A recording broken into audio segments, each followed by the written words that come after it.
Bonsoir à tous et bienvenue sur le plateau d'Un cœur qui écoute, votre émission de spiritualité. Aujourd'hui, nous avons la chance de recevoir le père Aziz Yalap.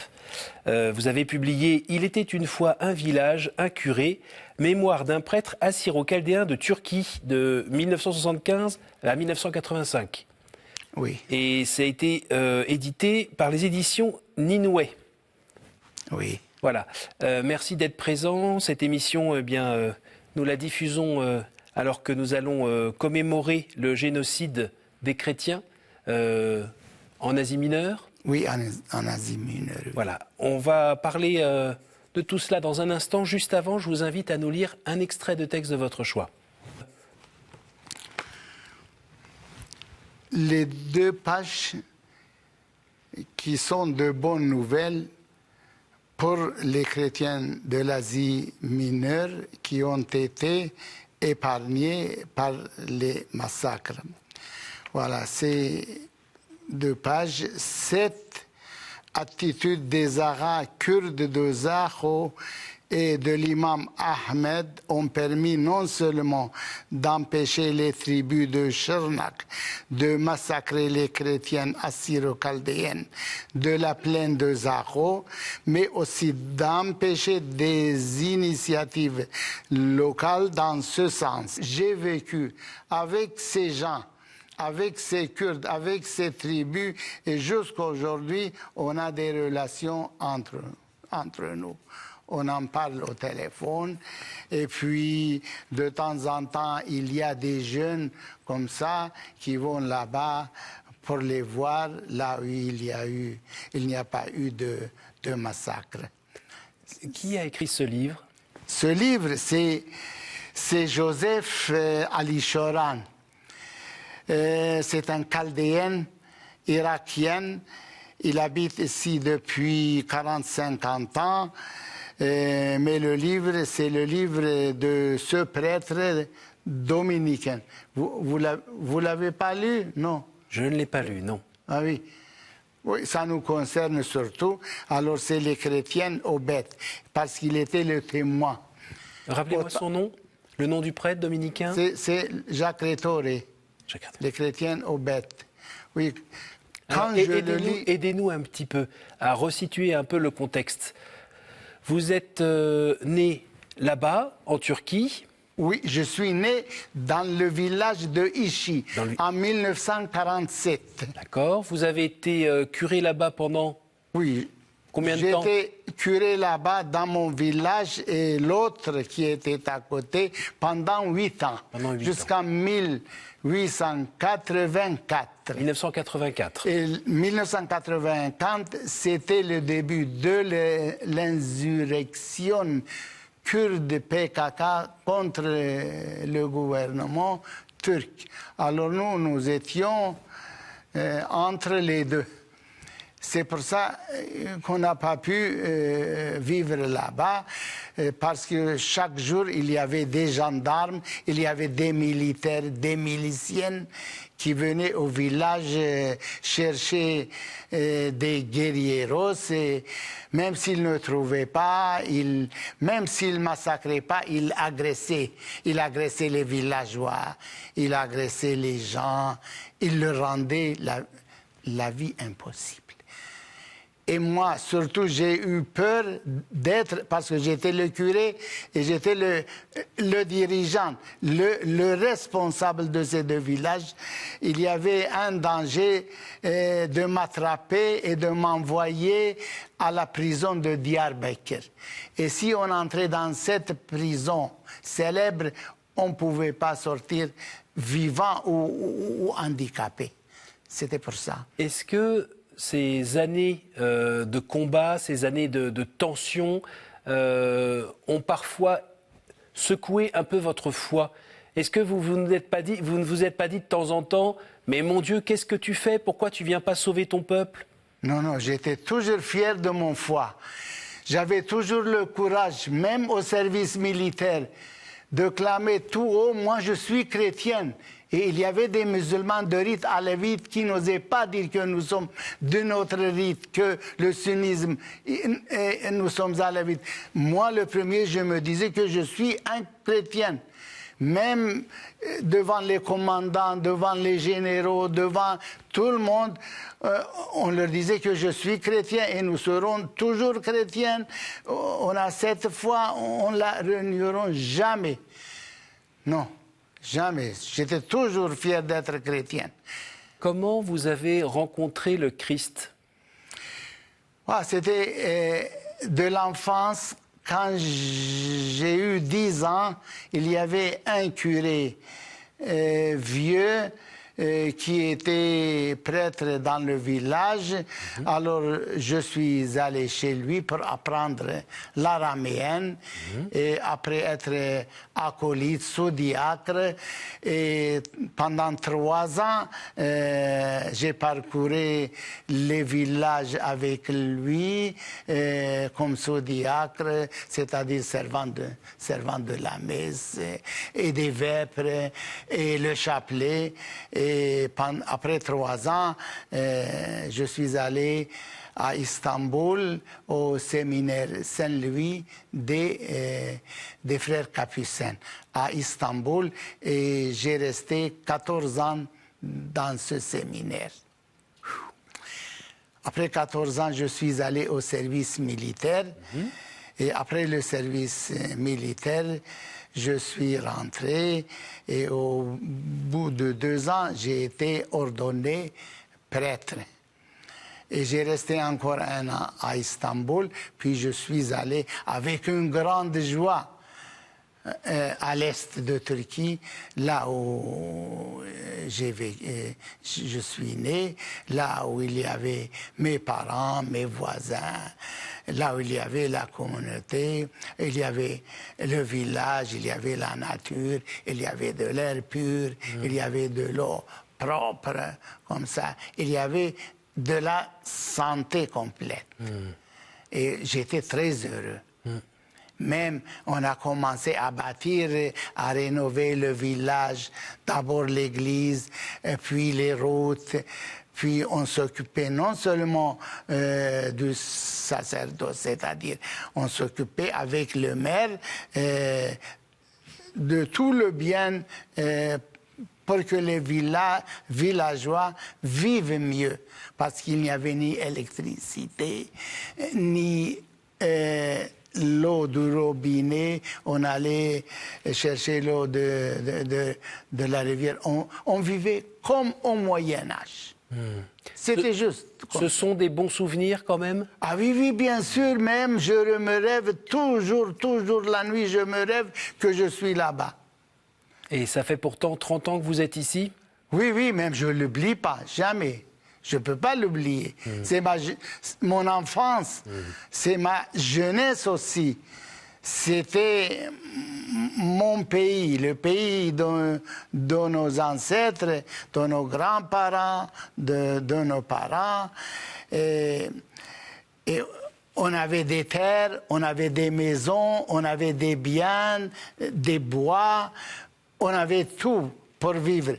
Même les Kurdes, nos voisins venaient de temps en temps chez nous pour manger, pour dormir. On avait une belle vie, mais un peu dure aussi, parce qu'il y avait des troupeaux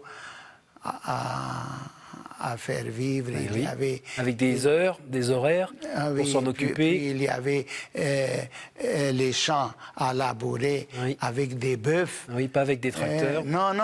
Aucune machine agricole ou de cette. Tout était primitif. Et dans votre famille et aussi dans votre enfance, comment on a vécu le génocide?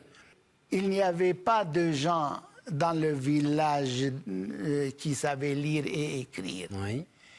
Même les jeunes ne savaient pas qu'il y a eu un génocide. Quelques vieux qui racontaient qu'il y a eu un génocide des chrétiennes et eux étaient épargnés par les voisins kurdes, mais sur le reste ne savaient rien. Ce qui s'est passé à Diyarbakir, à Mardin, à Al-Aziz, c'est-à-dire là où vivait la grande majorité des Arméniens. Ils ne savaient rien. Même il n'y avait pas de voitures, il n'y avait pas de chemin pour aller dans une ville. Oui. On ne savait pas que le monde tel qu'il existait. Les gens étaient ignorants. Ils ne savaient rien. Il n'y avait ni radio, ni télévision.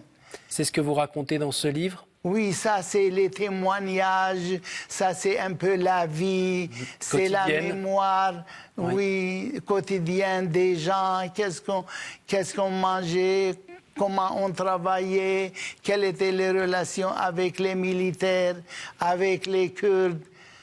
Parce que moi j'ai lu un livre de curé d'Ars. Oui. Un ancien livre, à peu près 400 pages. Oui. Comment il vivait le curé d'Ars? Moi, par rapport à... Je vivais comme lui, à peu près comme lui. Lui était harcelé par le diable. Oui. Et nous aussi, on était harcelés par des diables. Pas le diable, des diables. Qui étaient les diables? Une dizaine de mauvais Kurdes ou une vingtaine de mauvais militaires turcs. Tous n'étaient pas mauvais, mais 2 ou 3 soient mauvais, ça sera la vie difficile. Quand on est chrétien, on parle très souvent du pardon.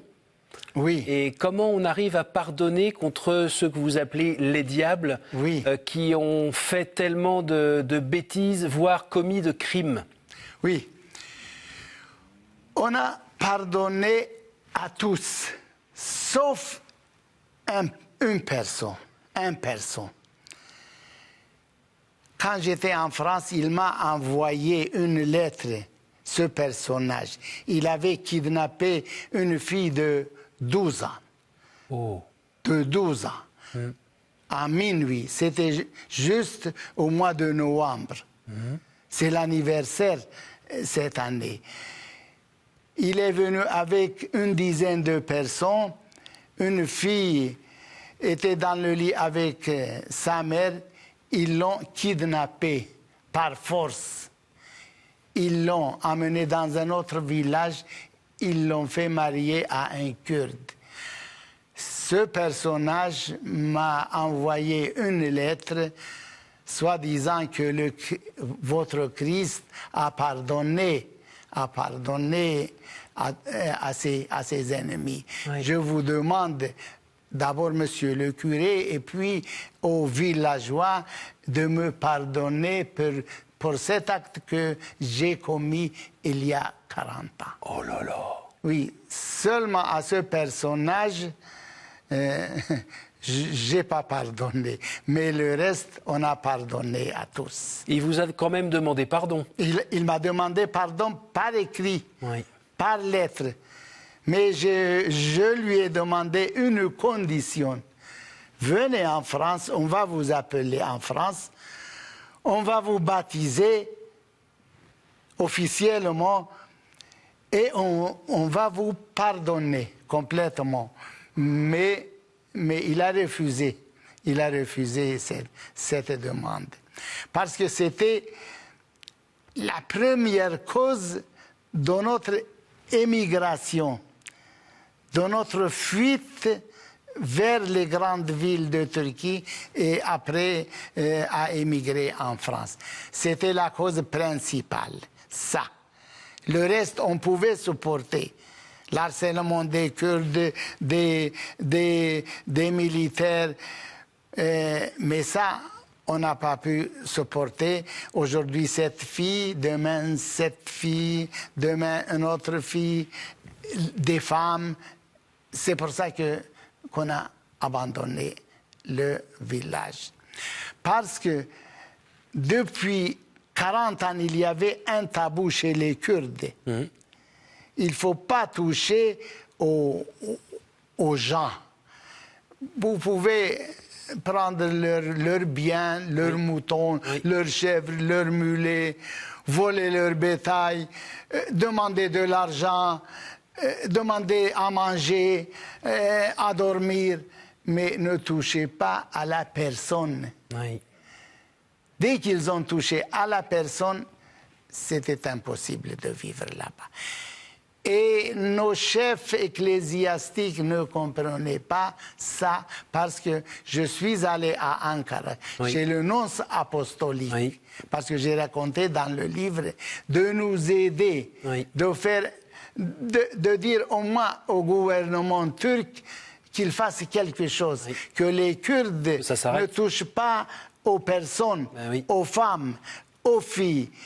Il m'a dit que, voilà, il y a une trentaine de morts chaque jour, de droite, de gauche en Turquie. Si je demande quelque chose comme ça, ils vont me dire, mais monsieur le nonce, une fille a été enlevée, kidnappée, ce n'est rien par rapport à tout ce qui se passe dans le pays. Je ne peux rien faire pour vous, je vais prier pour vous. Et la prière, je ne sais pas si avec la prière on pouvait toujours vivre. Et c'est comme ça que les jeunes filles, les jeunes garçons ont abandonné le village et se sont allés réfugier à Istanbul. D'accord. Aujourd'hui, vous vivez du côté de Sarcelles. Oui, je suis... Où il y a une grosse communauté assyro-chaldéenne. Une grosse communauté. Il y a à peu près 20 000 personnes. 20 000. Il y a des Chaldéennes irakiennes, il y a quelques Chaldéennes syriennes, il y a surtout ceux qui sont venus de Turquie. Et de votre village, il y a combien de personnes? Voilà, maintenant on est à peu près 2000. Quand nous sommes sortis de là, on était 600. Et maintenant on est 2000. La communauté chaldéenne grandit. Il y a la natalité. C'est-à-dire chaque femme, au moins 3 enfants, 4 enfants. C'est pour ça qu'on est... Et qu'est-ce que vous avez trouvé à Sarcelles? Vous avez trouvé la paix? Oui, oui, bien sûr. La liberté entière. À Sarcelles, moi, j'habite à Saint-Brice-sous-Forêt, à côté de l'église Saint-Thomas. Parce qu'on a 2 églises. Il y a Saint-Thomas, il y a Saint-Jean à Villiers-le-Bel. Mais on va à Sarcelles, on va à Clichy-sous-Bois. Même il y a à Paris aussi. On est prêtre de la communauté chaldéenne de la région parisienne. C'est comme ça. Et avec votre œil... vos origines turques, vous êtes arrivé ici dans un pays qui était plutôt en paix. Est-ce que vous trouvez qu'on ne se rend pas compte, nous, Français, en France depuis longtemps, de la chance qu'on a? Oui, on a une grande chance, oui, bien sûr. La vie a été plus facile. Il y a de l'eau, il y a de l'électricité. Les gens avaient des ânes, des mulets. Ici, ils ont de belles voitures. Et oui, bien sûr, mais ça ne fait pas oublier leur jeunesse, leur enfance. Même s'ils sont très riches aujourd'hui, ils ne peuvent pas oublier la première génération. Mais la première génération, déjà, les 3 quarts sont décédés. D'accord. Et la deuxième génération, elle reste encore... Un peu, encore, ils parlent des villages. D'accord. Et la foi est bien restée accrochée? Oui, c'est parce qu'ils Parce que c'est le danger aussi, quand on est en France, de perdre un peu la foi. Oui, mais jusqu'aujourd'hui, c'est bien. Parce que les gens, la communauté chaldéenne, pratiquent tout. D'accord. Tous les enfants sont baptisés, sauf quelques-uns qui sont volés par les témoins de Jéhovah, peut-être. D'accord. Mais tout le monde se marie à l'église. Les dimanches, les églises sont pleines. Et puis, il y a beaucoup d'enfants qui viennent au catéchisme. Mais pour l'avenir, si vous me demandez, je suis pessimiste. Pourquoi? C'est-à-dire, ça ne va pas. Parce que c'est la société qui est comme ça. Oui. La liberté, et il y a de l'abondance. Oui. Et il y a moins besoin de Dieu? Oui, moins besoin de Dieu. Les gens n'ont peur de personne. Oui. Il n'y a pas des gendarmes turcs qui viennent nous embêter, ni les Kurdes viennent voler les biens. Alors, c'était mieux avant? pour la foi, ah, bien sûr. Et... Bien sûr, la pratique, c'est-à-dire la pratique de la prière, du jeûne, comme ça, d'aller à l'église, c'est diminué d'un quart, à peu près d'un quart. Est-ce que ça vous rend triste? Ça me rend triste. Moi, je suis toujours très triste pour tous les chrétiens, pour le christianisme entier. Oui, bien sûr que je voulais que le christianisme soit plus vivant, oui, plus pratiqué. Et je ne vois pas ça. Et quand on est venu en France, on croyait la France du Moyen-Âge. On croyait que les églises s'étaient pleines, oui, que tous les gens baptisaient leurs enfants, mariés à l'église. Il n'y aurait pas de divorce, ni d'avortement, ni ceci et cela. Les gens étaient entièrement chrétiens. C'est avec cette idée-là qu'on est venu en France. Mais on a trouvé un peu le contraire. Oui. Un peu le contraire. Quelle est votre... et ça me rend très triste aussi. Mais quelle est votre espérance? Espérance. Si les gens qui dirigent, s'ils deviennent un peu chrétiens, s'ils ont un peu la foi, peut-être ça va changer. Parce que je prends, par exemple, en Turquie, c'était un pays laïque. Mm-hmm. Oui. Tous les présidents étaient laïcs. Ils n'étaient pas musulmans. Oui. Ils ne priaient pas, ils ne jeûnaient pas, ils buvaient de l'alcool. Jusqu'au dernier, il a pris l'islam comme ciment de son politique. Et tous les Turcs kurdes sont devenus plus pieux, plus musulmans. Et ça, c'est un danger aussi. C'est un grand danger. Alors, je voulais que les dirigeants européens soient plus chrétiens. C'est comme ça que j'ai un peu de l'espérance. Est-ce que vous avez, pour finir cette émission, un dernier mot à adresser à la communauté assyro-chaldéenne en France, si vous voulez leur adresser un tout petit mot en araméen? Oui, bien sûr. Eh bien, je vous en prie. Oui, أخوات وخطوات كالداي هو لي إمد خهدامة أد تلفزيون قاتو لي قايدي قاري لشمو كاتيو بغير حكمة بقرون مني مغدهلي بي بلشانة فرنساوي مجاوب لي مخكي لي قصة رشمت واتا أدخل أصلا من فرمان أن السرمت واتا أدي لي من نهر دقلت وحطخة بغير مني يعني ميم خشوت لمشي حيوتا أخايو دواترا ميري كبن وهاوي ورابو ريشان مشي حاي رابو ريشان هاوي ومشي حاي فعل ممشي حاي باوي من ده سببي طلبا من نوخن أد هل أبدا بدين مشي حيوتا لا ناشوتولا بوشن بشلامو هاوتن بسيمو وميرسي مسيو que vous m'avez reçu. Merci beaucoup, Père. Donc, je rappelle encore une fois le titre de votre livre. Il était une fois un village, un curé, mémoire d'un prêtre assyro-chaldéen de Turquie, aux éditions Ninoué. Merci à vous tous pour votre fidélité. Vous pouvez retrouver évidemment cette émission sur notre site www.ktotv.com. Et moi, je vous dis à la semaine prochaine.